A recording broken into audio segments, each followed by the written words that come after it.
व धन्ना सीटों से आर्थिक मदद नहीं लेती है और ना ही इसके एवज में उनको राज्यसभा आदि में भेजती है तथा ना ही उनको आर्थिक लाभ पहुंचाने के लिए उनके हिसाब से अपनी सरकार की नीतियां बना के अपनी सरकार चलाती है, बल्कि इसके स्थान पर बीएसपी अपनी सदस्यता के जरिए व अन्य विभिन्न मौकों पर पार्टी के सामर्थ्यवान लोगों से भी पार्टी की सदस्यता के जरिए ही उनसे पार्टी के लिए आर्थिक मदद भी लेती है। इतना ही नहीं बल्कि पार्टी के ऐसे लोगों से ही बीएसपी ने समय समय पर देश में कोरोना व बाढ़ पीड़ितों आदि जैसे अन्य और जरूरतमंद लोगों के भी विभिन्न रूपों में सीधा मदद भी करवाई है, ये सभी को मालूम है। लेकिन इससे खासकर कांग्रेस पार्टी के पेट में दर्द इसलिए हो रहा है क्योंकि पूरे देश में कांग्रेस पार्टी के बारे में यह बात सर्वविदित है कि कांग्रेस पार्टी अपनी आम जनसभाओं में व यहाँ तक अपनी चुनावी जनसभाओं में भी अपनी भीड़ जुटाने के लिए ज़्यादातर दिहाड़ी पर ही लोगों को लाती है। अर्थात जिस दिन कांग्रेस पार्टी की कोई रैली आदि होती है तो फिर खासकर दिहाड़ी में कार्य करने वाले मजदूर लोग बहुत खुश होते हैं और वे कहते हैं कि हमें आज काम नहीं करना पड़ेगा, बल्कि कांग्रेस पार्टी की रैली में जाने के लिए बिना कार्य किए ही आज उन्हें ज़्यादा दिहाड़ी मिल जाएगी, ऐसा वो कहते हैं, तथा बढ़िया बढ़िया खाना भी मिलेगा। ये कांग्रेस पार्टी का भीड़ जुटाने का कल्चर है। इससे समझा जा सकता है कि देश में आज कांग्रेस पार्टी के जनाधार की कितनी बुरी हालत है।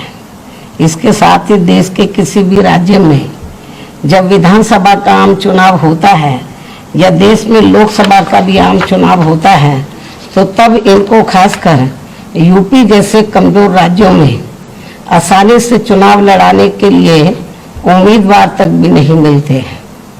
उनको खड़ा करने के लिए फिर कांग्रेस पार्टी बड़े बड़े पूंजीपतियों व धन्ना सीटों आदि से आर्थिक मदद लेकर उनको पैसा देकर खड़ा करती है।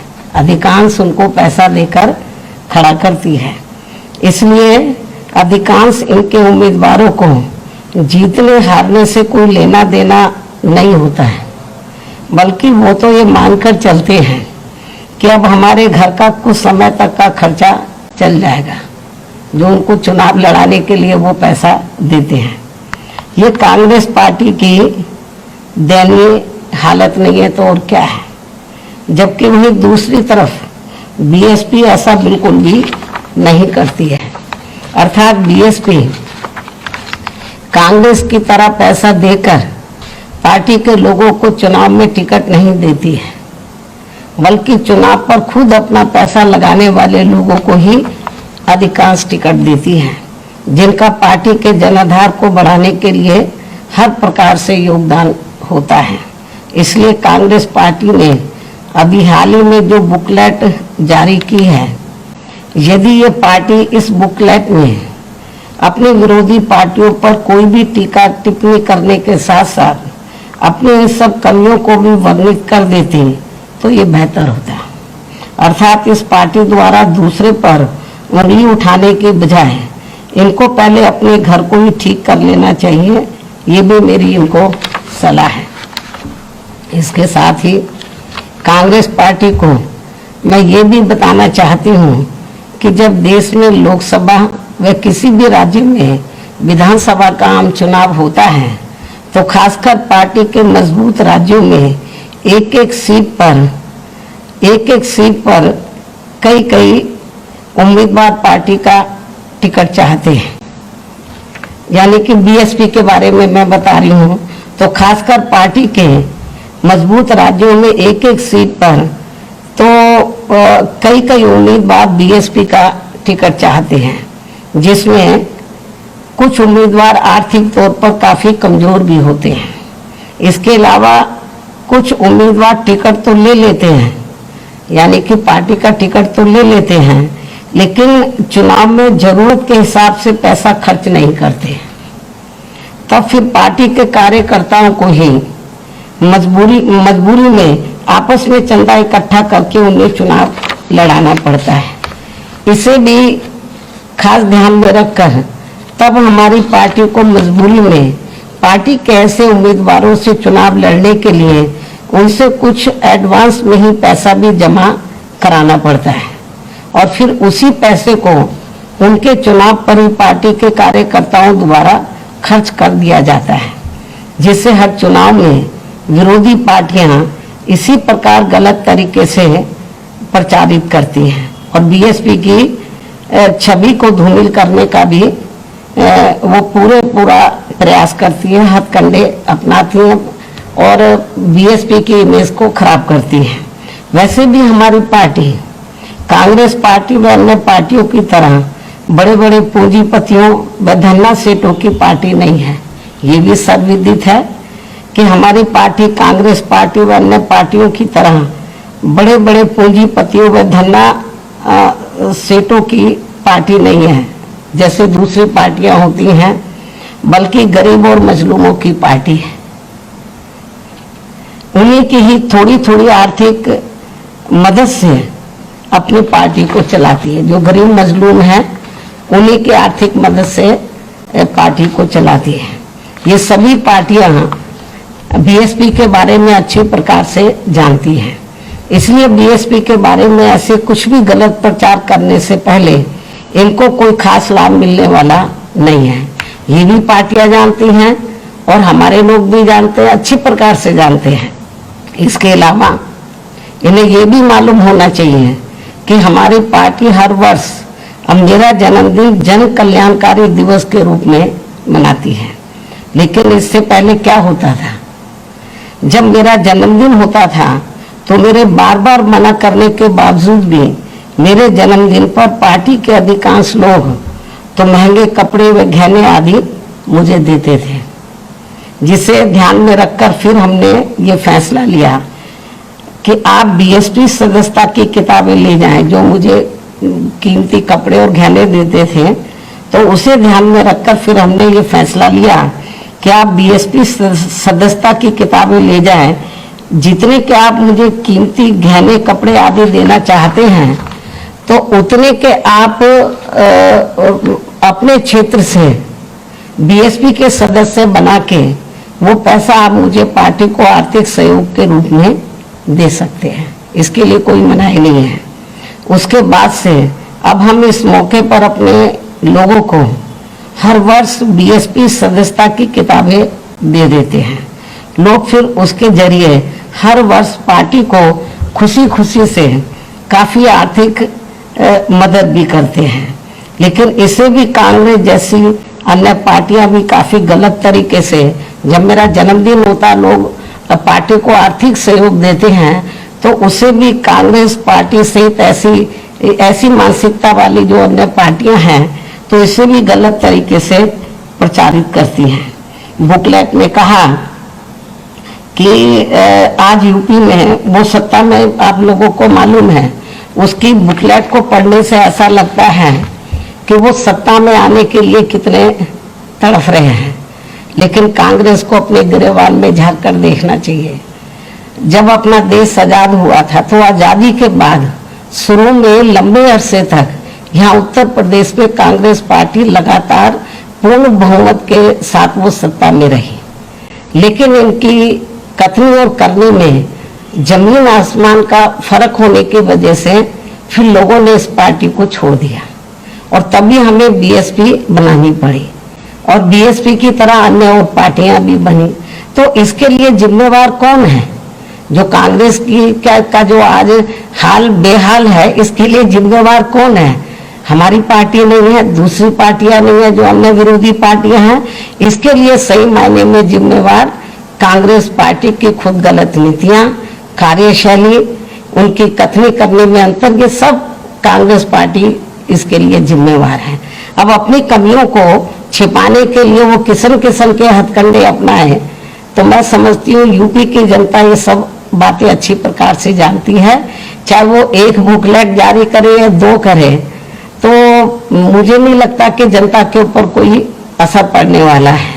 तो इसलिए मैंने ये सोचा कि इनका जवाब देना बहुत जरूरी है। हालांकि किताब में और क्या लिखा है तो मैंने तो पढ़ा नहीं है, लेकिन थोड़ा किसी 1-2 चैनल में आ रहा था, तो उसको ध्यान में रखकर तो मैंने ये सोचा इसका जवाब देना जरूरी है।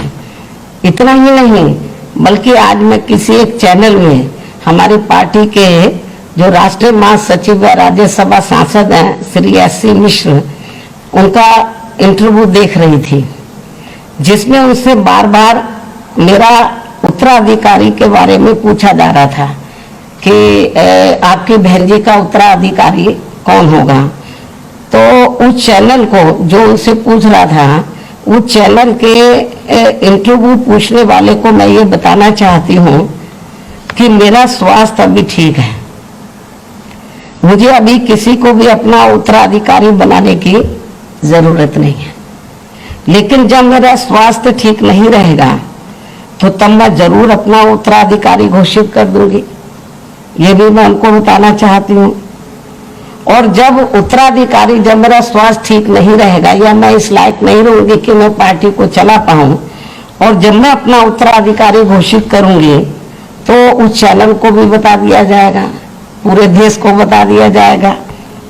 लेकिन जब मैं अपना उत्तराधिकारी घोषित करूंगी तो मेरा उत्तराधिकारी केवल दलित वर्ग से ही होगा। ये बात मैं कई बार कह चुकी हूँ और आज मैं इस बात को फिर दोहराना चाहती हूँ कि जब भी मैं अपनी पार्टी का उत्तराधिकारी बनाऊंगी या मेरा जो उत्तराधिकारी होगा तो वो केवल दलित वर्ग से ही होगा, जिन्होंने हर मुश्किल की घड़ी में मेरा व पार्टी का पूरी ईमानदारी व पूरे तन मन धन से साथ दिया है। पार्टी में बड़े उतार चढ़ाव आए, लेकिन जो दलित वर्ग के लोग हैं वो टस से मस नहीं हुए। तो जब भी उत्तराधिकारी बनाया जाएगा, जब लगेगा कि मैं इस लायक नहीं हूँ, मेरा स्वास्थ्य खराब है, अभी तो मैं फिट हूँ बिल्कुल, और मुझे अभी वर्षों तक, काफी वर्ष लगेंगे मुझे अनफिट होने के लिए, मैं तो फिट हूँ। और कुदरत की वजह से पिछले 2 साल से कोरोना चल रहा है और अभी भी कोई खत्म नहीं हुआ है, लेकिन मुझे तो कोई कोरोना जैसी भी बीमारी नहीं हुई। तो कहने का तात्पर्य यह है कि जो लोग इस किस्म का प्रचार करते हैं, बार बार मिश्रा जी को घेर रहे थे कि भाई उत्तराधिकारी, अभी तो मैं फिट हूँ बिल्कुल, स्वास्थ्य मेरा ठीक है। तो और उन्हें ये मालूम होना चाहिए, जब मान्यवर कांशीराम जी जीवित थे और जब तक वो ठीक रहे, उन्होंने अपना उत्तराधिकारी घोषित नहीं किया था। जब उनका स्वास्थ्य खराब होने लगा था तो तब उन्होंने मुझे अपना उत्तराधिकारी बनाया था। मीडिया अच्छी प्रकार से जानता है, लेकिन लोगों को गुमराह करने के लिए वो इस किस्म के वो हथकंडे इस्तेमाल करते हैं। तो इसलिए मेरा मीडिया को भी यही कहना है, और खास तौर से कांग्रेस पार्टी को, कि ये जो इधर उधर की बातें कर रहे हैं बुकलेट के जरिए, बुकलेट हो या फिर नाटकबाजी करें या आए दिन आकर वो गांधी जी की प्रतिमा के नीचे बैठ जाएं, या फिर कहीं पर कोई अन्याय अत्याचार हो जाए तो वहां चले जाएं, तो इससे कुछ नाटकबाजी से होने वाला नहीं है। जनता सब जानती है, जनता को ये मालूम है कि यूपी में 4 बार मेरे नेतृत्व में सरकार बनी, तो बीएसपी ने, आपको मालूम है कि कभी भी वो अपना मैनिफेस्टो जारी नहीं करती है। बीएसपी दूसरी पार्टियों की तरह वो कभी भी अपना चुनावी घोषणा पत्र आदि जारी नहीं करती है, क्योंकि बीएसपी कहने में कम बल्कि कार्य करके दिखाने में ही ज्यादा विश्वास रखती है। तो इसलिए जब मुझे 4 बार यूपी में गवर्नमेंट बनाने का मौका मिला तो मैंने वो ऐतिहासिक कार्य किए सर्व समाज के लिए, चाहे सभी धर्मों और सभी वर्गों के लिए, किसान, मजदूर, व्यापारी, कर्मचारी, बुजुर्ग, महिलाएं, युवा, सभी के लिए मेरी सरकार ने वो ऐतिहासिक कार्य किए कि जो पूर्व में किसी भी पार्टी की सरकार ने नहीं किए, और जो वर्तमान में जो बीजेपी की सरकार है या पूर्व में सपा की सरकार रही, वही मेरी नीतियों को थोड़ी उनको अदल बदल के वो उनको घोषित करती है। लेकिन घोषणा करने से काम नहीं चलेगा, वो तो इम्प्लीमेंट करने से चलेगा। चाहे वो मेरी कितनी भी नकल करने, नकल का तभी फायदा होगा जब वो जमीनी तौर पर उसको इम्प्लीमेंट किया जाए। तो इसलिए मैं आपको ये बताना चाहती हूँ कि अब हालांकि ये चुनाव है, चुनाव नजदीक आ रहा, कुछ ही महीने बचे हैं, इस किस्म के हथकंडे इस्तेमाल किए जाएंगे। तो इसलिए मुझे बीच बीच में मीडिया के बीच में जाकर हमारे लोग गुमराह ना हो, तो मुझे ये बातें कहने के लिए मजबूर होना पड़ता है। तो ये कुछ जरूरी बातें मैंने आप लोगों के सामने रखी हैं। धन्यवाद।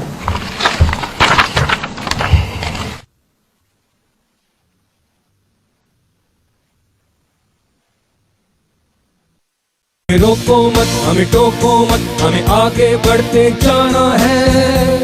जय भीम का नारा लगाना है, जय भीम का नारा लगाना है।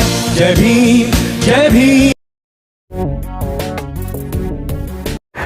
मैं गौतम रत्ना आपका बहुजन फिल्म प्रोडक्शन में स्वागत करता हूं, और आप हमारे प्रोडक्शन हाउस के अंदर अपना कैरियर बना सकते हैं as a film director, as a producer and actor and actress and editor and cinematographer also. अगर आपको फिल्म से रिलेटेड कुछ भी प्रोजेक्ट आपको बनवाना है तो हमारे पास में पूरा सेटअप है, जिसमें फिल्म कैमरा है, शूटिंग लाइट्स है और एडिटिंग है। सारा A to Z एक ही जगह पर आपको हमारे यहाँ पर मिल जाएगा। तो दोस्तों, आप हमें कांटेक्ट कर सकते हैं हमारे नंबर्स पर 9810085714 और 8510005714। हमारे वेबसाइट पे विजिट कर सकते हैं www.filmserviceindia.com, और हमें मेल भी कर सकते हैं gautamfilmsproduction@gmail.com पर। धन्यवाद। बुद्धं शरणं गच्छामि। अंबेडकर नेशन चैनल आर्थिक समस्या से गुजर रहा है। अगर आप बहुजन समाज में बाबा साहेब अंबेडकर और तथागत बुद्ध की विचारधारा को अधिक से अधिक लोगों तक पहुंचाना चाहते हैं तो हमें आर्थिक सहयोग प्रदान करें, ताकि हम अपने चैनल के माध्यम से देश विदेश में समता, बंधुता, एकता और संवैधानिक अधिकारों को ज्यादा से ज्यादा लोगों तक पहुंचा सकें। आप अपनी सहायता राशि नीचे लिखे खाते में जमा करा सकते हैं। खाता धारक गौतम रत्ना, खाता संख्या 316957686551, IFSC कोड SBIN 0060336, बैंक भारतीय स्टेट बैंक। आप हमारे बैंक खाते का विवरण स्क्रीन पर भी देख सकते हैं।